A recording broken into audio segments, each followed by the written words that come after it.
to give you a little impression of how this works, as you can see from this, it's not an original harpsichord, but you know, you wouldn't expect a 200-year-old instrument in a classroom. So, so I guess probably 1970s, but that's a complete guess. You can also see little plastic components there. But, also the key is the wrong color, but that's not the point. So, the point is to show you how it works. And that if this zooms in, which it is pretending to do, but it doesn't really, if you can see that, instead of the piano, which has a little padded hammer which hits the string, much like this, but, you know, obviously successfully because, well, that's how it's built.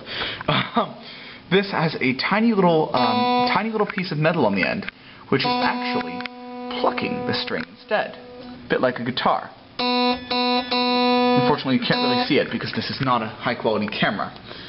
So I've just gotten the strap caught in something. There we are. So, hence why it has a sound that is something similar to a guitar. You may also notice there are no pedals because you can't actually elongate the sound of plucking. You can try doing that, but it's, you know, not really the same thing. So, show you a little example. Let's see. A little melody I've played before.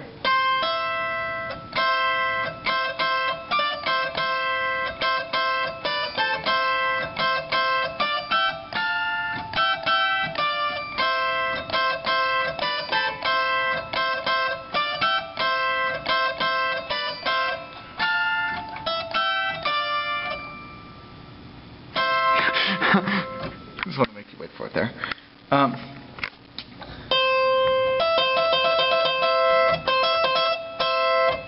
As you can see, if you sort of, with a piano you can kind of cover up not having two notes played exactly at the same time, but here you really can't do that because they are plucking it, and if you don't press it the right way, then it's not going to pluck. The right way being, you know, all the way down with the right speed, etc. For example, if I just try doing this slowly and lightly, it eventually plucks, yes, but not at the same time as this one pressed faster. So you have to press them at the same time or it's going to be notable that they're going to come in a sequence like that. If you notice the second time it did that actually. So, perfect example really. So anyway, it automatically makes it a cool instrument because it's rare, which makes it cool. In the same way the bubonic plague is absolutely amazingly cool. Who doesn't love bubonic plague?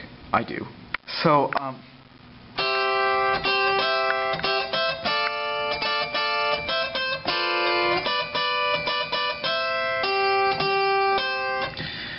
those last two notes were actually, well, I covered it up, but the way it went, that was actually unintentional. It was meant to sound at the same time as the rest of them, but I didn't press it with the same force, and so it didn't pluck.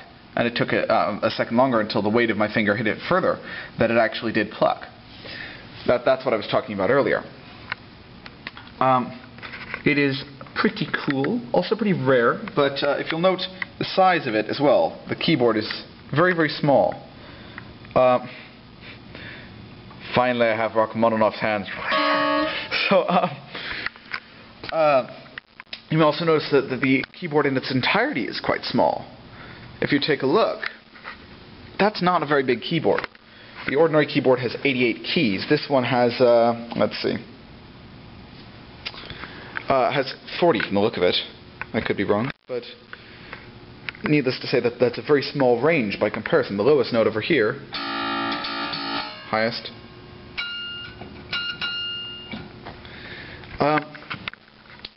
So anyway, hope you're enjoying the harpsichord. There's also an organ over there. I don't know if it works or not, but I'm going to find out someday. And, which is actually unlocked at the moment, a Steinway, kiss my ass. So, there you are.